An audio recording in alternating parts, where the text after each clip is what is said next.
Es hora de tomar nuestras mejores decisiones de finanzas personales.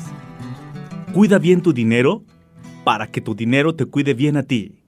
Esto es Pesos al Cuadrado.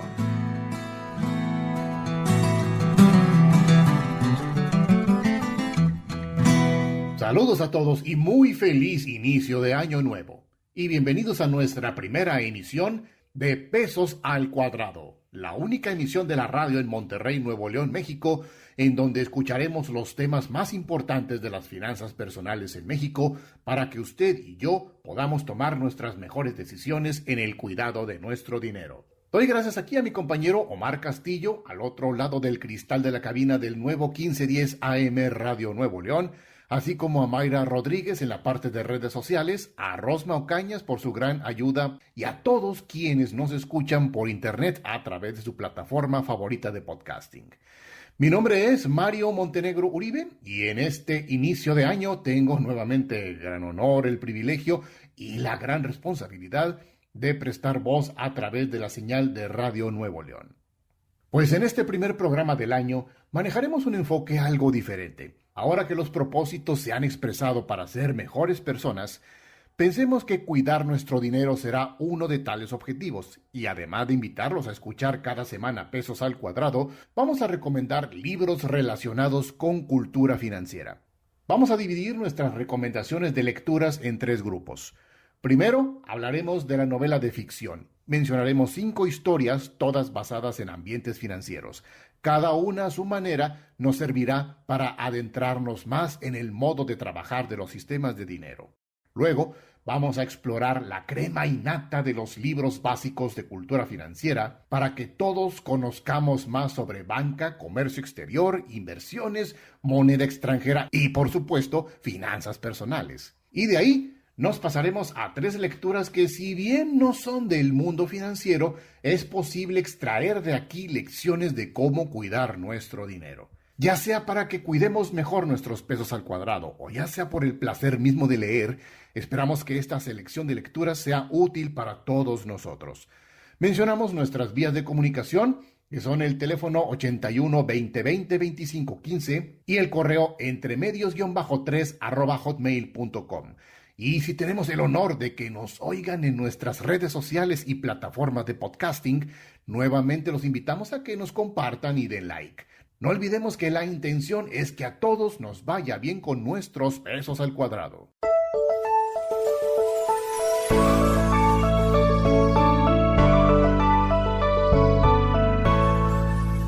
Primero, examinemos un subgénero de lectura que podríamos bautizar así: novela financiera. Este género es, en el fondo, drama y circunstancias entre decisiones importantes de la vida de sus personajes, pero sus ambientes, sus palabras usadas y las soluciones últimas que se consiguen están enteramente relacionadas con el mundo financiero. O en otras palabras, los que manejan lana también lloran. El doble beneficio que usted y yo conseguimos es que, además de disfrutar de una muy buena historia, aprendemos mucho de cómo son los ambientes financieros y cómo es la gente de esos ambientes. La primera gran novela financiera que recomendamos se llama Traficantes de Dinero. Esta historia fue escrita en los años 70 del siglo XX por un autor de bestsellers de los Estados Unidos llamado Arthur Hailey.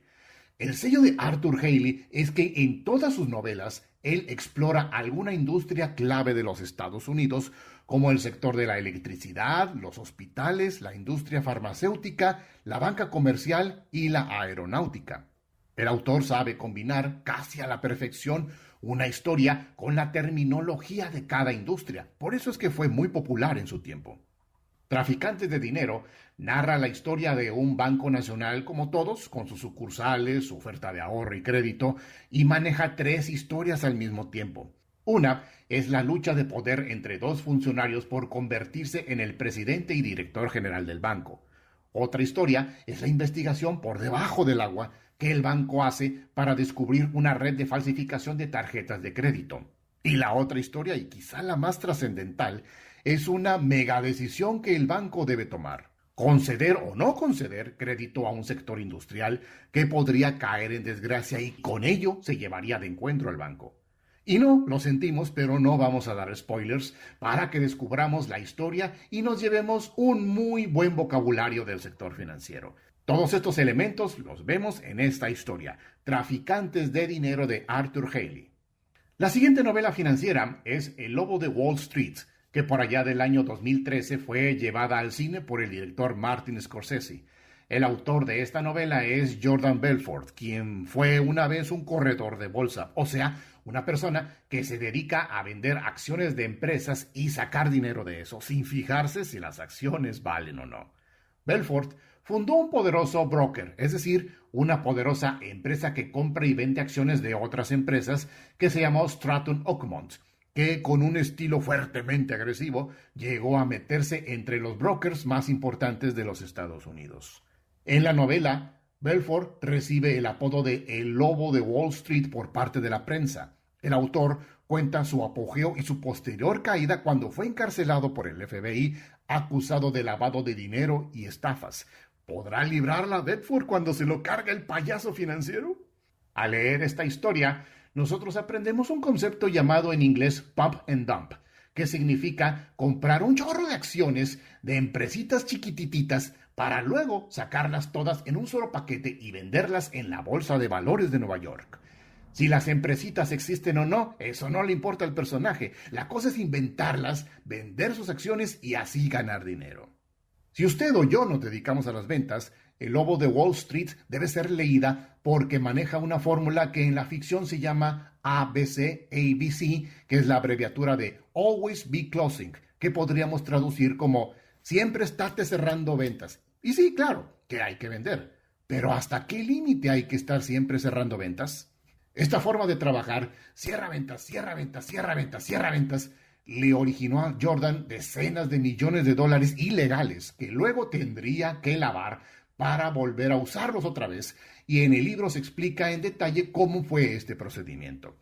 El Lobo de Wall Street es una gran lección de finanzas que sirve para entender ciertas estafas guiadas por emociones peligrosas como la codicia y la ambición desmedida.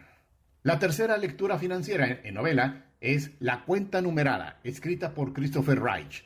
Este es ya un clásico en su género y nos mete directamente en un mundo de banqueros suizos, tramas secretas y códigos bancarios que buscan proteger la identidad y la fortuna de una cuenta numerada. Es decir, ¿cómo es que todo un sistema financiero mundial le hace el favor a una sola cuenta bancaria muy poderosa? Imagínese una cuenta de banco cualquiera que de repente empieza a recibir de todas partes, de muchas fuentes, depósitos de millones y millones y requete millones de dólares. Todos quisiéramos una cuenta así. ¿Pero por qué sucede? ¿Y qué consecuencias puede haber para el que deposita y para el que recibe? La cuenta numerada nos hace pensar dónde empieza y dónde acaba la ética en la política de neutralidad de la banca, y el autor nos cuenta el proceso en el cual seguimos la investigación de un ejecutivo de la banca contra un poderoso y desconocido cliente que hace llegar todos los días instrucciones meticulosas de cómo debe ser movido su capital durante la jornada de un día. La lección que nos llevamos con esta novela es cómo piensa un banquero. Concretamente un banquero que debe proteger una cuenta de un cliente sin saber qué le pasa a todas las demás cuentas. Esta es, pues, La cuenta numerada de Christopher Reich. La cuarta novela que recomendamos es Compra Hostil de Stephen Fry. En esta historia, un hombre llamado Andrew Falcon trabaja en un banco como ejecutivo de muy alto nivel y un día en la oficina le encargan que haga una cosa que se llama en inglés takeover, que significa, en este caso, que con todo el dinero de que se pueda disponer, se haga la mayor compra de un banco por otro banco en la historia del mundo. Esta historia puede servirnos mucho para saber por qué ha sido muy común en muchos países que un banco se compre otro banco. México mismo tuvo este experimento en los años 90 y es que al empezar aquella década teníamos hasta 20 bancos en diferentes esquinas y al final del siglo XX había nomás unos 8. ¿Por qué un banco quiere comprarse otro banco? ¿Por qué un banco se deja comprar por otro banco? ¿Qué le pasa a usted o a mí si tenemos o si teníamos una cuenta en ese banco que acaban de comprar? Bueno, esta novela, Compra Hostil, puede ayudarnos a entender por qué pasan estas cosas. Y nuestra quinta novela recomendada es Golden Boys, Vivir de los Mercados, escrita por Hernán Iglesias Illa. El libro no es novela ficticia, sino una investigación en la vida real sobre varias empresas de América Latina para saber cómo la han librado de las muchas crisis económicas que a cada ratito se daban en la región durante los años 80 y 90 del siglo XX. Los protagonistas de este libro son banqueros latinos y vemos qué hacen y cómo le hacen para que las naciones y las instituciones financieras que representan no se fuesen a caer con la serie de crisis. Pero en este esfuerzo el libro nos hace preguntarnos, ¿lo habrán hecho para salvar a sus países o lo hacen porque le quisieron hacer el favor político a alguien o a sí mismos?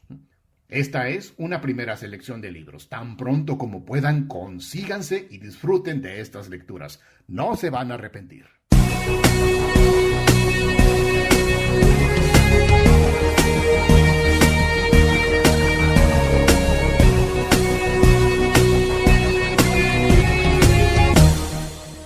Ahora vamos a platicar sobre lecturas netamente de cultura financiera. No son novelas, sino textos dirigidos a gente como usted o como yo, que necesitamos entender cómo funciona el mundo de las finanzas.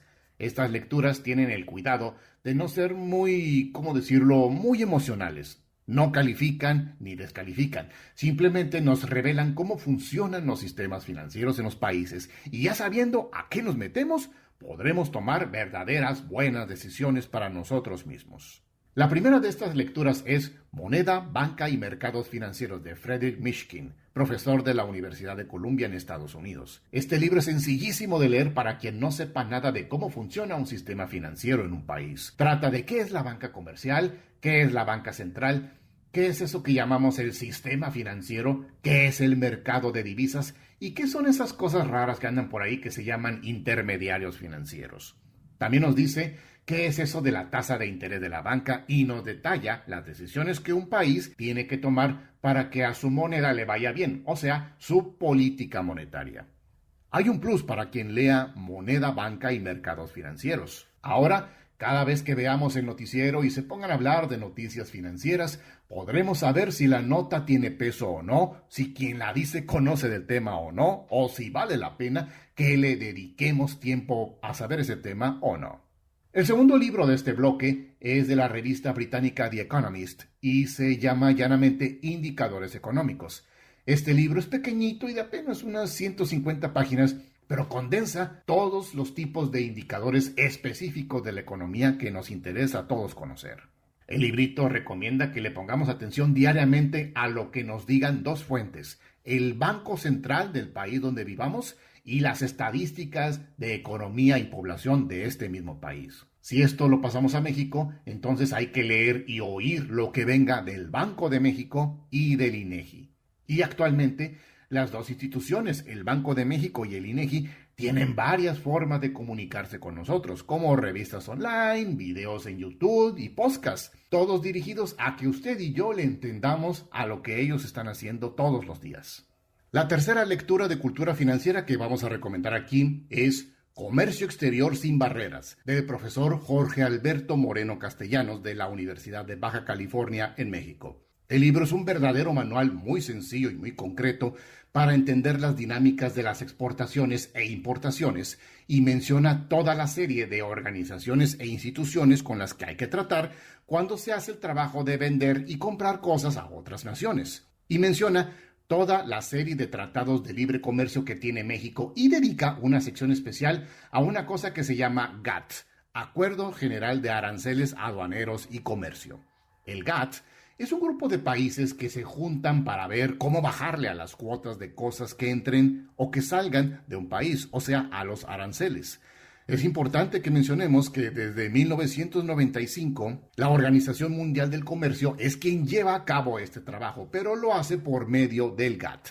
Esta y muchas otras aclaraciones son las que encontramos en este libro, Comercio Exterior sin Barreras. La cuarta lectura de cultura financiera para todos es Mercado de Divisas, de la teoría a la práctica, de Arturo Morales Castro. Esta es una mini biblia del mundo de las monedas extranjeras. Nos revela que existen 156 monedas de países en constante cotización y que todos los días se dan hasta 24.180 tipos de cotizaciones. O sea, cuando queremos saber cuánto cuesta una moneda en otra moneda. El título es Mercado de divisas de la teoría a la práctica. Y el libro número 5 de esta serie es El capital en el siglo XXI, del profesor francés Thomas Piketty. Este libro es más ambicioso porque evalúa cómo le ha ido a la economía de todo el mundo desde el siglo XVII en adelante. El autor reconoce que hace cientos de años a nadie le interesaba ver esa cosa llamada indicadores económicos, pero con el paso del tiempo los gobiernos empezaron a interesarse más que nada en un intento de mantener una memoria histórica en crecimiento económico mundial. Thomas Piketty maneja dos ideas, una fea y otra que quién sabe si se podrá hacer. La fea es que la pobreza nunca va a desaparecer de la tierra y propone que a nivel mundial se establezca un impuesto para tratar de reducir la pobreza. Quienes lean el libro será inevitable que tengan estas preguntas en mente. ¿Cómo podríamos hacerlo? ¿Cómo podríamos poner un impuesto para tratar de reducir la pobreza? ¿Se le cobraría a todos los países? ¿Solo se le cobraría a los países que se consideran los más ricos? ¿También se le cobraría a los pobres? ¿Quién cobraría el impuesto? ¿Quién administraría el impuesto? ¿Iría a funcionar? ¿O no será que quizá la naturaleza humana haga que el proyecto no funcione muy bien? Bueno, son preguntas que todavía no pueden hacerse porque el proyecto no existe en realidad, pero es la propuesta que hace el autor Thomas Piketty. Aquí veremos en el libro si cala el chicle o no de esta idea. El capital en el siglo XXI. Para saber un poquito más.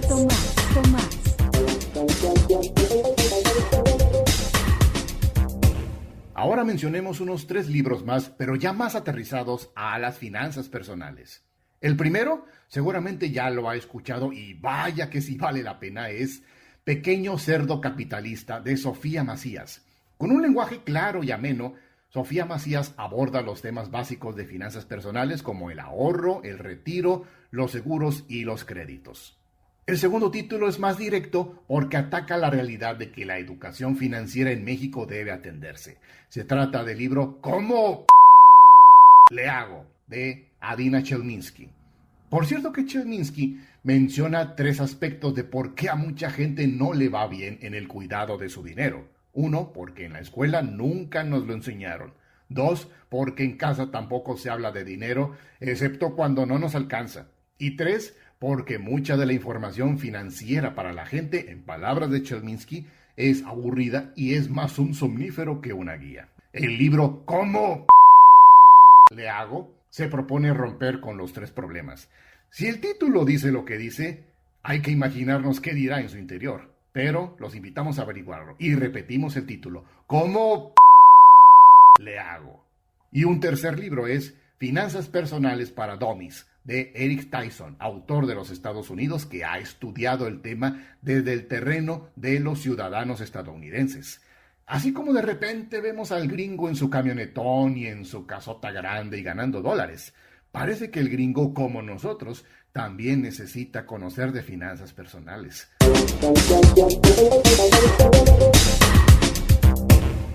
El último bloque de libros que recomendaremos aquí es de novela común, narrativa que a lo mejor sin proponérselo terminó siendo una serie de manuales y consejos de finanzas personales y de la vida misma. El primer lugar de este grupo es para Las uvas de la ira de John Steinbeck, quien se ganó el premio Pulitzer en 1940 por esta historia. Las uvas de la ira es una tragedia que aún hoy es muy común, pero que no queremos verla.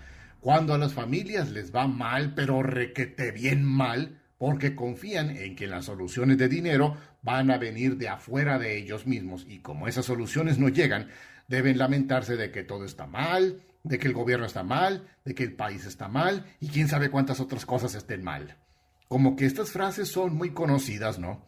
En Las uvas de la ira, una familia abandona su granja y se muda a otra ciudad, haciéndole caso a un anuncio barato sobre oportunidades de trabajo. Y tarde o temprano, la realidad de ese anuncio se conoce y la familia debe afrontar las consecuencias.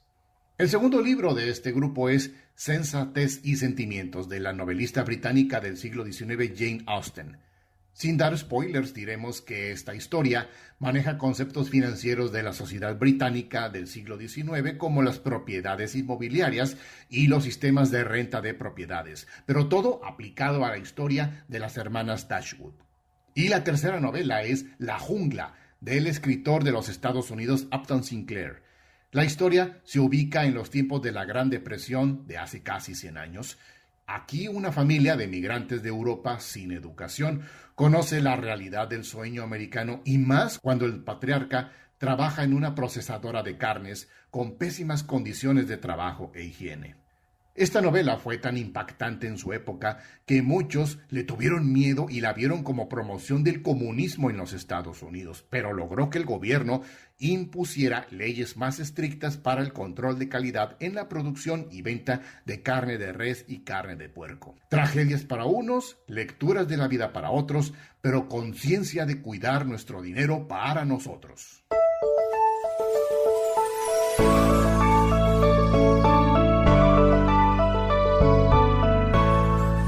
Pues en total hemos recomendado 16 lecturas. En este año que inicia, tenga en claro qué quiere leer, encuentre ese libro que desea y lo más importante, póngase a leerlo para que sirva a todos. Con chance y conseguimos hacer realidad la gran visión que hace 2 siglos tuvo el gran novelista venezolano Elías Calixto Pompa, quien en su poema Estudia nos dice: estudia, amigo, estudia, y así, cuando hayas crecido, no serás ni el juguete vulgar de las pasiones, ni el esclavo servil de los tiranos. Por ahora es todo en Pesos al Cuadrado.